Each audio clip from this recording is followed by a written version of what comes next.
Soumitra Sanyal here with ionic equilibrium, and today's topic is salt hydrolysis. Last video में हमने आपको बताया था सॉल्ट हाइड्रोलिसिस क्या होता है, हाइड्रोलिसिस क्यों होता है। एक वीक रेडिकल, सॉल्ट के दो रेडिकल्स में से जो भी वीक होगा वो वाटर से रिएक्ट करके पेरेंट एसिड या पेरेंट बेस फॉर्म करेगा। जहां तक स्ट्रॉन्ग रेडिकल का सवाल है वो एक स्टेबल कैटायन या स्टेबल एनायन होता है, इसलिए वो रिएक्शन में पार्टिसिपेट नहीं करेगा। Now we are here to discuss what is hydrolysis constant and what is pH of the given solution। तो तीन तरह के सॉल्ट्स की हम बात करेंगे। लास्ट क्लास में मैंने आपसे लास्ट क्वेश्चन पूछा था, why does not an SaSP salt undergo hydrolysis? सीधा सीधा जवाब है, दोनों स्ट्रॉन्ग रेडिकल्स हैं, दोनों में से कोई भी वीक नहीं है, इसलिए किसी को भी वाटर से रिएक्ट होने की जरूरत नहीं है। इसलिए वो वाटर से रिएक्ट नहीं होते। जब वो एपस होते हैं वाटर में, चारों ओर से सराउंड होते हैं वाटर से, तो वो वैसे ही बहुत स्टेबल होते हैं, तो उनमें वाटर से रिएक्शन की कोई टेंडेंसी नहीं होती। So now first one is SaWb salt. जैसा कि मैंने कल भी आपसे पूछा था कि इस सॉल्ट का हाइड्रोलिसिस किसकी वजह से होगा, वीक बेसिक रेडिकल की वजह से। और मीडियम क्या होगा, मीडियम होगा एसिडिक, क्योंकि स्ट्रॉन्गर रेडिकल एसिडिक है, तो एसिडिक मीडियम को डोमिनेट करेगा एसिड। नाउ सी, जैसे इसका एग्जांपल हमारे पास में है NH4Cl। इसके दो रेडिकल्स हैं, अमोनियम आयन जो बेसिक रेडिकल है और क्लोराइड आयन जो एसिड से आया है, यानी वो एक एसिडिक रेडिकल है। नाउ इन दोनों में से ये रेडिकल हाइड्रोलिसिस में पार्टिसिपेट नहीं करता है, सिर्फ ये रेडिकल पार्टिसिपेट करेगा क्योंकि ये वीक बेसिक। तो क्या होगा, ammonium ion reacting to water, ये हम डिटेल में डिस्कस कर चुके हैं, इसलिए मैं यहां पर सिर्फ इसका सिनॉप्सिस दिखा रहा हूं आपको। आज हमारा ऑब्जेक्ट है हाइड्रोलिसिस कांस्टेंट डिटरमाइन करना। ये हाइड्रोलिसिस है और ये एक रिवर्सिबल प्रोसेस है, ऑब्वियस बात है इसका कुछ ना कुछ केसी होगा, और उसी केसी को हम हाइड्रोलिसिस कांस्टेंट कहेंगे, क्योंकि ये जो रिएक्शन है ये रिएक्शन हाइड्रोलिसिस है। ओके, क्या इस रिएक्शन के केसी को हम इस वीक बेस के आयनाइजेशन कांस्टेंट से यानी Kb से और वाटर के डिसोसिएशन कांस्टेंट से या Kw से किसी तरह कोरिलेट कर सकते हैं? बिल्कुल कोरिलेट कर सकते हैं।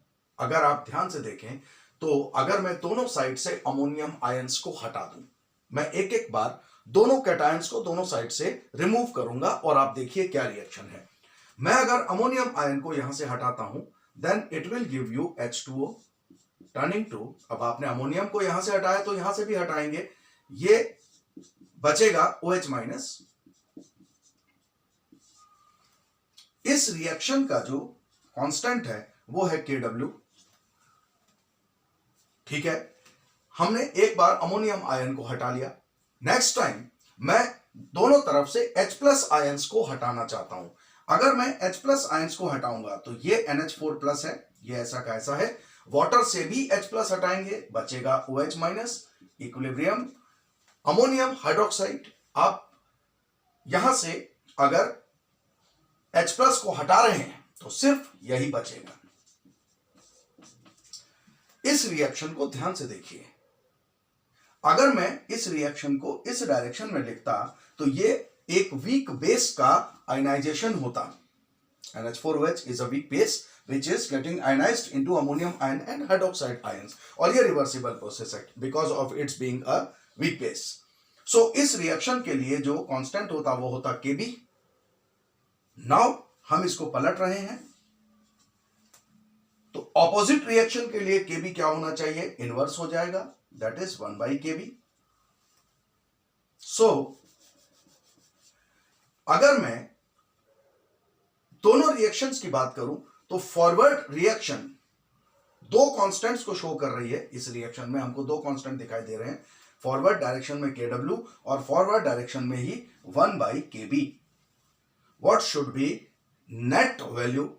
नेट वैल्यू के लिए आप इन दोनों को प्रोडक्ट करेंगे, it will be Kw into 1 by Kb, or we can say that Kw by Kb.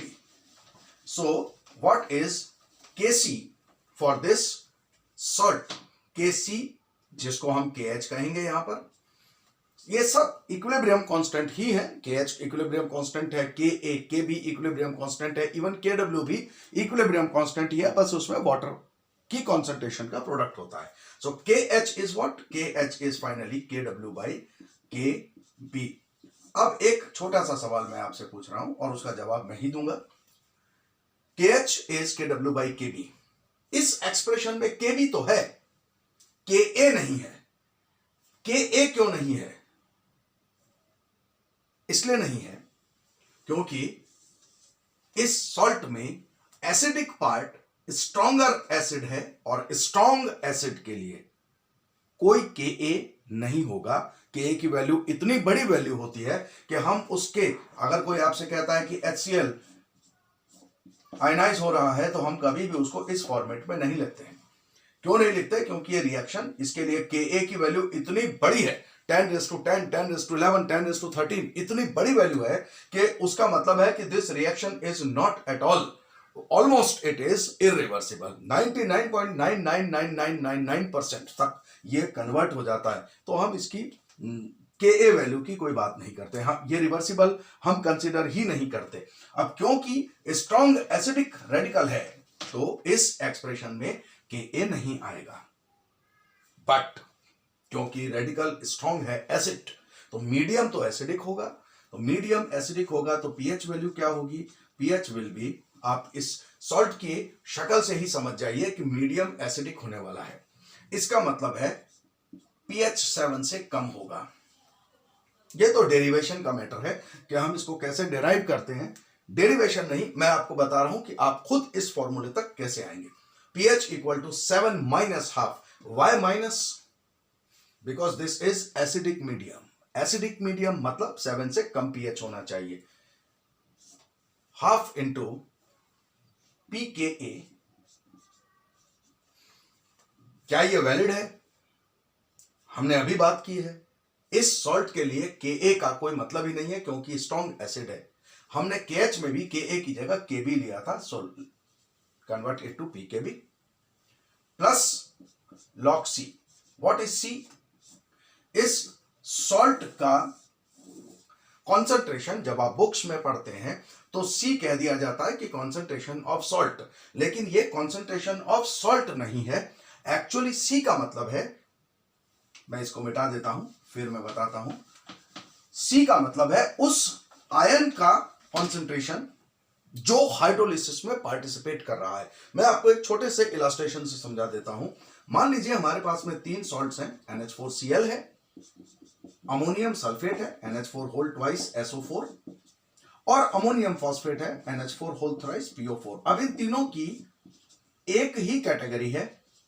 ये तीनों स्ट्रॉन्ग एसिड से बन रहे हैं, HCl, H2SO4, H3PO4, all are offsprings of strong acids, and same weak base is there, NH4OH, NH4OH, NH4OH। Okay, तो chloride का, sulphate का और फॉस्फेट का हाइड्रोलिसिस से कोई लेना देना नहीं है।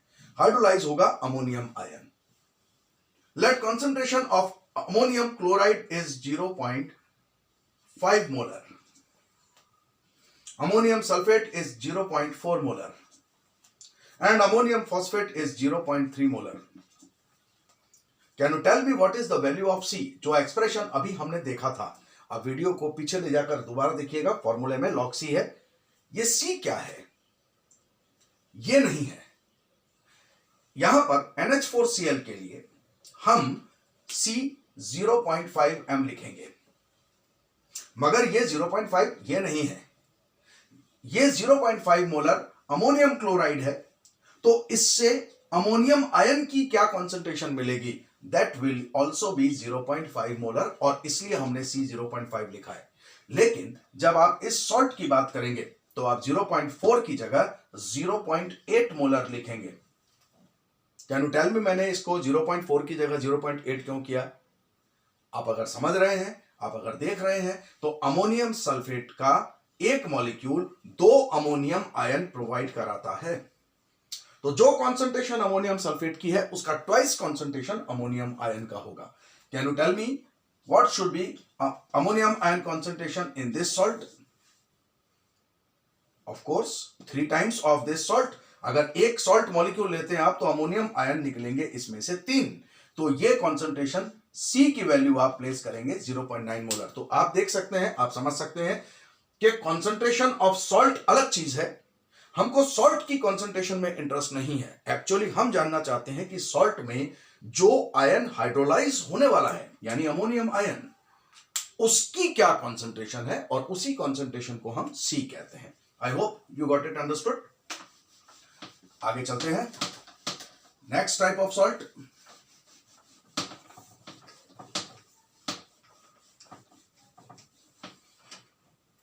सेकेंड टाइप, हमने SaW भी देखा। Now it is WaSb salt.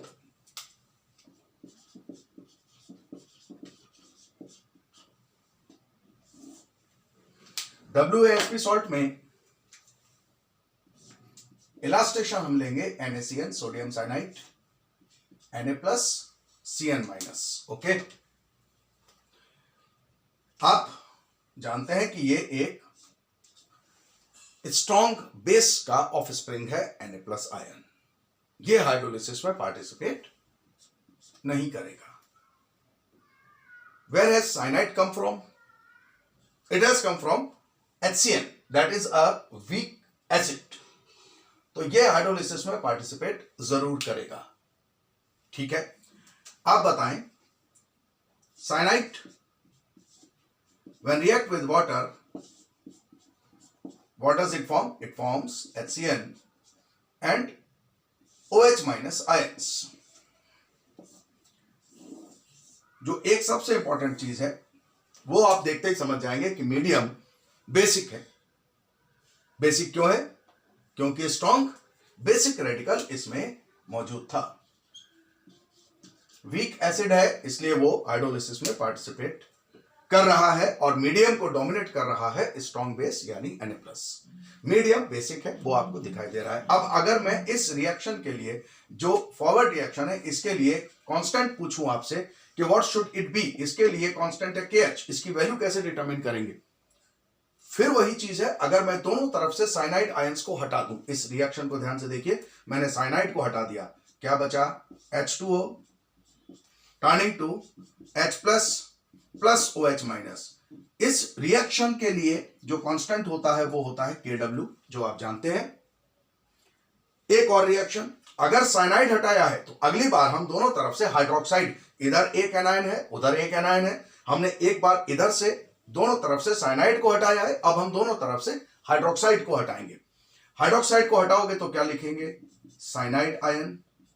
यहां से हाइड्रोक्साइड को हटाइए, बचेगा H+ in equilibrium with HCN, और हाइड्रोक्साइड आयन को आपने हटा दिया है, यहां से भी हटा दिया और वहां से भी हटा दिया। इस रिएक्शन को अगर आप ध्यान से देखें, आप अगर इस डायरेक्शन में बात करें तो ये एक वीक एसिड का आयनाइजेशन हो रहा है। अगर आपको याद आ रहा है तो NH4OH, पिछले सॉल्ट में हमने लिखा था NH4OH turning to NH4+ plus OH-, यानी वो एक वीक बेस का आयनाइजेशन था, ये एक वीक एसिड का आयनाइजेशन है। So what should be constant? Ka। अगर इस डायरेक्शन में Ka है तो इस डायरेक्शन में कांस्टेंट क्या होगा बच्चे? ये होगा 1/Ka। ये ठीक उल्टी रिएक्शन है तो इनवर्स हो जाएगा Ka। Now I just want to ask कि मुझे न तो हाइड्रोक्साइड को हटाना है, न ही मुझे साइनाइड को हटाना है, मुझे इन दोनों को रखना है।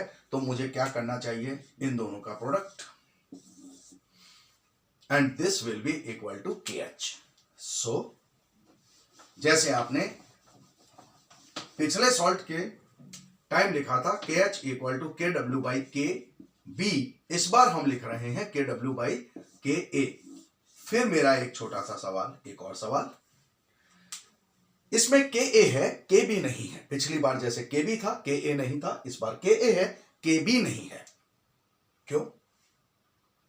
जवाब फिर वही है जो तब था कि यहां पर बेसिक रेडिकल को अगर आप ध्यान से देखें तो बेसिक रेडिकल स्ट्रांग है, और स्ट्रॉन्ग बेस के लिए 100% के आसपास आयनाइजेशन होता है, इट ऑलमोस्ट आयनाइजेस कंप्लीटली। तो रिवर्सिबिलिटी होती ही नहीं है, तो आयनिक इक्विलिब्रियम भी नहीं होता है। जब इक्विलिब्रियम नहीं होगा तो इक्विलिब्रियम कांस्टेंट कहां से होगा, इसलिए Kb यहां पर इस सॉल्ट के लिए Kb एग्जिस्ट नहीं करता। जैसे WaSb सॉल्ट के लिए ये एक्सप्रेशन है, पीछे आपने SaWb सॉल्ट के लिए उल्टा एक्सप्रेशन देखा था, KH was there Kw by Ka। और एक एक्सप्रेशन pH क्या होना चाहिए, इसका pH होना चाहिए, क्योंकि मीडियम स्ट्रॉन्ग रेडिकल है, बेस एसिड वीक है, एसिड है तो सही लेकिन बहुत वीक है, बेस स्ट्रॉन्गर है, मीडियम को डोमिनेट करेगा, मीडियम को डोमिनेट करेगा तो pH 7 से ज्यादा होना चाहिए। So this time I am writing 7 plus half. पिछली बार याद रखिएगा हमने लिखा था 7 माइनस हाफ, इस बार हम लिख रहे हैं 7 प्लस हाफ। ब्रैकेट में पिछली बार pKb लिखा गया था, इस बार हम pKa लिखेंगे, क्योंकि अब की बार Kb का कोई लेना देना नहीं है। Kb है ही नहीं एक्चुअली, और है भी तो उसका कोई लेना देना नहीं है। एंड log C, जहां तक C का सवाल है मैं आपको पीछे बता के आ रहा हूं व्हाट इज C।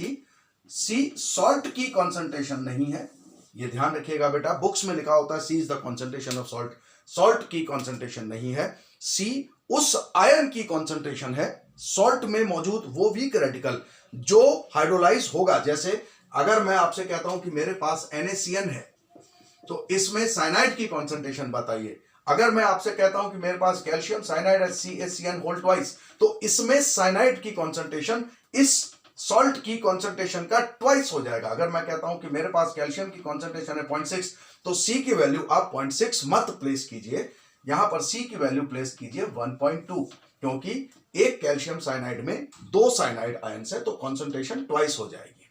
एनीवे, ये दूसरा सॉल्ट था। अब हम तीसरे और आखिरी सॉल्ट की तरफ जा रहे हैं।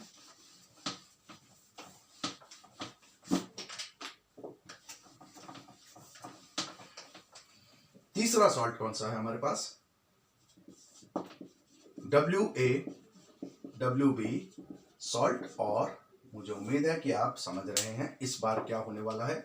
WaWb सॉल्ट, हम एग्जांपल लेते हैं अमोनियम साइनाइड NH4Cn।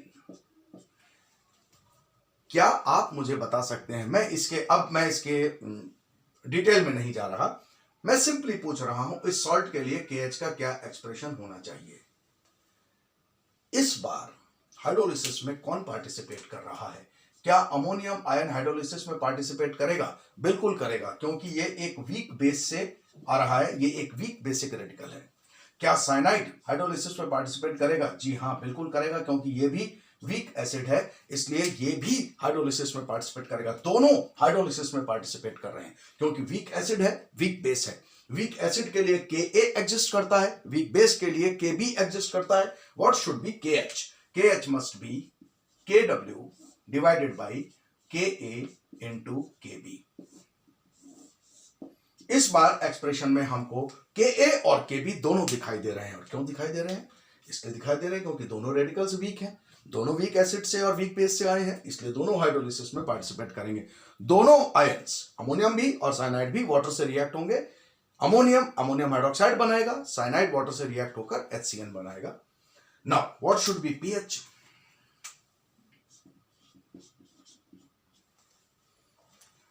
ये मैंने लास्ट वीडियो में भी आपको समझाया था, आयनिक इक्विलिब्रियम का जो मैंने पहला दिया था उसमें मैंने सॉल्ट हाइड्रोलिसिस की बात की थी। ऐसा लगता है कि क्योंकि दोनों वीक हैं तो शायद ये न्यूट्रल होगा, न्यूट्रल नहीं होगा, हो सकता है न्यूट्रल भी हो। इसमें 3 अलग अलग पॉसिबिलिटीज जो कल मैंने डिस्कस की थी, 3 बातें हो सकती हैं। क्या क्या? वीक बेस है, वीक एसिड है, वीक बेस के लिए Kb एग्जिस्ट करता है, वीक एसिड के लिए Ka एग्जिस्ट करता है। 3 बातें क्या क्या हो सकती हैं? अगर Kb Ka से बड़ा हुआ तो मीडियम, इसका मतलब हुआ कि weak base is stronger than weak acid. हम ये नहीं कह रहे कि ये स्ट्रॉन्ग बेस है, स्ट्रॉन्ग बेस नहीं है, दोनों वीक है, लेकिन ये स्ट्रॉन्गर है। दोनों में कंपैरिजन करोगे तो बेस स्ट्रॉन्गर है, क्योंकि Kb की वैल्यू Ka से बड़ी है। So medium must be basic, क्योंकि बेस डोमिनेट कर रहा है एसिड को। और एक बात हो सकती है के बी इज लेसर देन के। अब कौन स्ट्रॉन्गर है? स्ट्रॉन्ग नहीं, स्ट्रॉन्गर, मैं बार बार रिपीट कर रहा हूं, कोई कंफ्यूजन नहीं होना चाहिए। स्ट्रॉन्गर वीक एसिड है वीक बेस से, इसलिए के ए के बी से ज्यादा है। तो मीडियम को डोमिनेट कौन करेगा? एसिड। मीडियम कैसा होना चाहिए? एसिडिक। और कोई पॉसिबिलिटी? मैंने कहा 3 पॉसिबिलिटीज है। तीसरी पॉसिबिलिटी क्या है? अगर के बी और के ए दोनों बराबर हों, इसका सीधा सीधा सा मतलब होता है कि एसिड और बेस दोनों बिल्कुल बराबर कैपेसिटी के हैं, और इसलिए मीडियम पूरी तरह से न्यूट्रल हो जाएगा। ये ना एसिडिक होगा ना बेसिक होगा। So what should B pH value? PH value must be 7 minus half. जब मैं माइनस लगा रहा हूं तो ये मानकर चल रहा हूं कि ये एसिडिक हो सकता है कि के ए की वैल्यू के बी से ज्यादा हो। अगर के ए की वैल्यू के बी से ज्यादा होगी, आप ये कह सकते हैं कि सर 7 माइनस हाफ लगाने का मतलब हम इसको एसिडिक मान रहे हैं। बिल्कुल एसिडिक मान रहे हैं। एसिडिक इसलिए मान रहे हैं क्योंकि मेरा अजम्पशन है कि के ए की वैल्यू के बी से ज्यादा होनी चाहिए। अगर ऐसा है तो लॉग के ए की वैल्यू भी लॉग के बी से ज्यादा होनी चाहिए। जब आप लॉग निकालेंगे, लॉग 5 की वैल्यू लॉग 4 से बड़ी होती है। लेकिन जैसे ही आप माइनस साइन लगाते हैं दोनों साइड, माइनस लॉग के ए इज नाउ, क्योंकि ये इनइक्वलिटी साइन है, इसको मैं थोड़ा सा पहले समझा देता हूं, उसके बाद में हम बात करते हैं। ये जैसे ही माइनस लगेगा, ये साइन जो अभी तक लॉग के ए ग्रेटर देन लॉग के बी था, वो माइनस लॉग के ए लेसर देन माइनस लॉग के बी होगा। एक एग्जांपल छोटा सा देकर के मैं आपको मैथमेटिकल समझा देता हूं। 5 और 2 में कौन बड़ा है? 5। -5 और -2 में कौन बड़ा है? आप खुद साइन लगा लें और आप समझ जाएंगे। -2 is greater than -5 and therefore inequality sign बदल जाता है जैसे ही आप माइनस साइन लगाते हैं। It means what? P K A is smaller than P K B. Okay, यहां तक अगर हम समझ रहे हैं। अगर मीडियम एसिडिक है, मैं एक बार फिर से रिपीट कर रहा हूं ताकि आपको बिल्कुल क्लियर रहे मैटर। अगर मीडियम एसिडिक है, मीडियम एसिडिक है का मतलब हुआ कि मैं पीएच की वैल्यू लिख रहा हूं 7 माइनस हाफ। यहां पर माइनस लिखने का मतलब यह है कि मैं मीडियम को एसिडिक मानता हूं। एसिडिक होगा तब जब के ए के बी से ज्यादा होगा, लेकिन अगर के ए के बी से ज्यादा हुआ तो P K A P K B से छोटा होगा। अगर ये नेगेटिव आपको रखना है तो अंदर वैल्यू नेगेटिव नहीं होनी चाहिए, कि अगर अंदर नेगेटिव वैल्यू हुई तो माइनस माइनस प्लस हो जाएगा और ये पीएच माइनस की जगह ये प्लस में 7 से बड़ा हो जाएगा। तो अंदर क्या लिखना चाहिए? हमें लिखना चाहिए P K B minus P K ए। हमने P K B minus P K ए क्यों लिखा अंदर? क्योंकि पी के बी ए से बड़ा है। P K B is greater than P K A.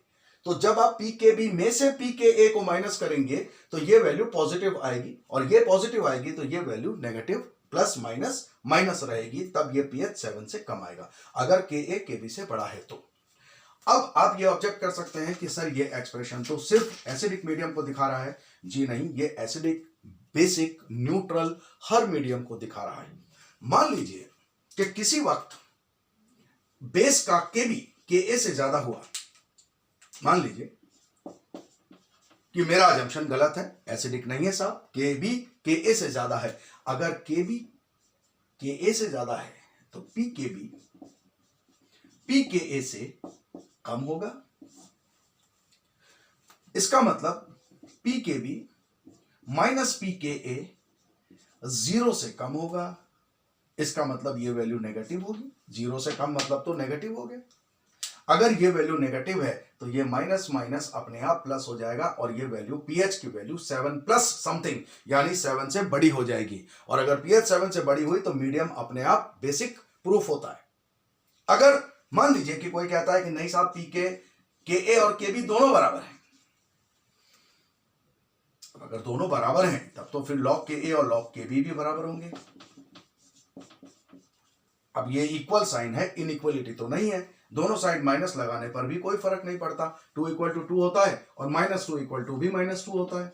तो यहां तो कोई फर्क नहीं पड़ा। So pKa and pKb are same. अगर ऐसा है तो pKb माइनस pKa क्या होगा, सेम वैल्यूज है तो माइनस होकर के 0 हो जाएगा। हाफ ऑफ 0 इज 0, तो 7 माइनस 0 मीन्स 7, तो pH अपने आप 7 आ जाएगा अगर मीडियम न्यूट्रल हुआ।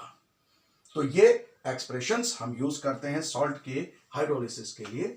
3 तरह के सॉल्ट्स का हाइड्रोलिसिस होता है। जहां तक फोर्थ सॉल्ट का सवाल है उसका हाइड्रोलिसिस नहीं होता, वो मैंने कल भी समझाया था और मैं आज फिर बता रहा हूं कि SaSb सॉल्ट का कभी हाइड्रोलिसिस नहीं हो सकता, क्योंकि उसके दोनों रेडिकल्स स्ट्रॉन्ग हैं, इसलिए उनको वाटर से रिएक्ट होने की जरूरत नहीं होती, वो स्टेबल आयंस हैं। सो आई होप कि यहां तक आपको समझ में आ गया होगा।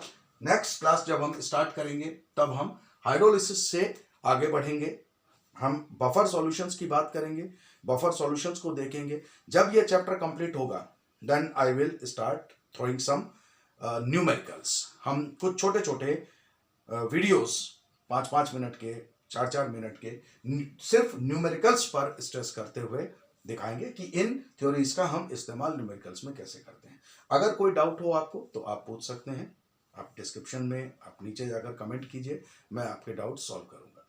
Thank you for joining, thank you very much.